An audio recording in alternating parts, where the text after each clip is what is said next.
sit ek hier met 'n man wat 'n groot liefde het vir Afrikaanse Christelike musiek. En agter hierdie musiek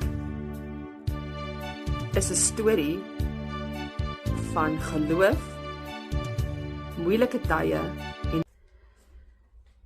Ek was so 17 jaar oud toe ons orgeliste in die kerk my gevra het om op troues te begin sing. En ek het dit so geniet dat ek later besef het, maar dis die rigting waarin die Here my wil gebruik. Omdat ek baie mense gekry het wat vir my kom sê het, hulle geniet my gesang geweldig baie. En daar het ek besef, maar dit is my roeping.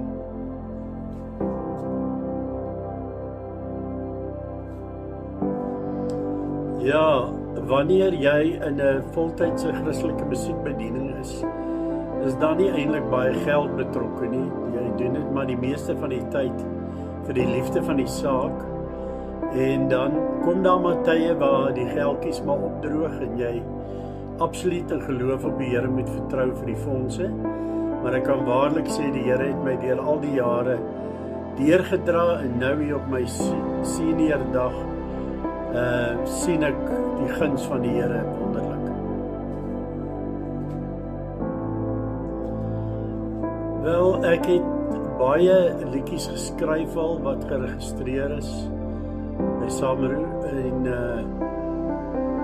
ek het gevind dat dit is 'n maklike manier om die evangelie aan mense oor te dra sonder dat hulle aanstoot neem. En ek het my boodskap het ek maar in sang gesit en so kon ek mense oortuig van die liefde wat Christus vir hulle het. Ek vertrou dat elkeen wat na my musiek luister iets daaruit sal kry wat hulle geestelik sal opbou. Ek glo aan 'n bediening waar mense opbou en nie afbreek nie. Dat jy hulle sal versterk deur die soort liedjies wat jy skryf en wat jy sing. Ek het hoofsaaklik maar my eie musiek gesing, omdat ek gevoel het dit het die boodskap wat ek wil oordra.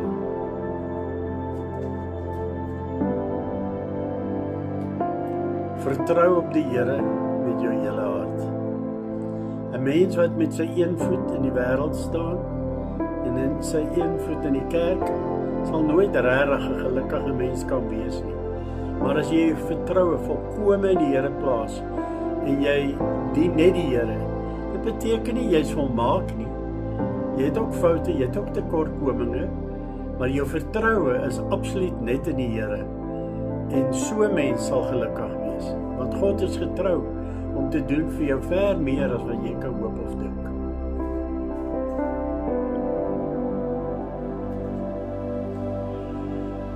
Ek het van baie kleins af 'n liefde vir die Here se dinge gehad. Maar ek het baie jare gevat voor ek op die pad kan kom wat God my wil hê en waar hy my verander het.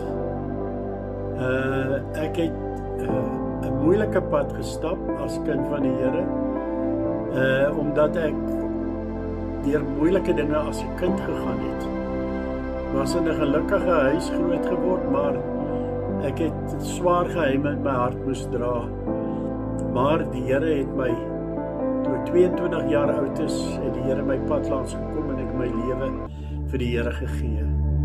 En die Here het my die res van my lewe geondersteun en my gehelp, totdat ek absoluut in oorwinning kon leef.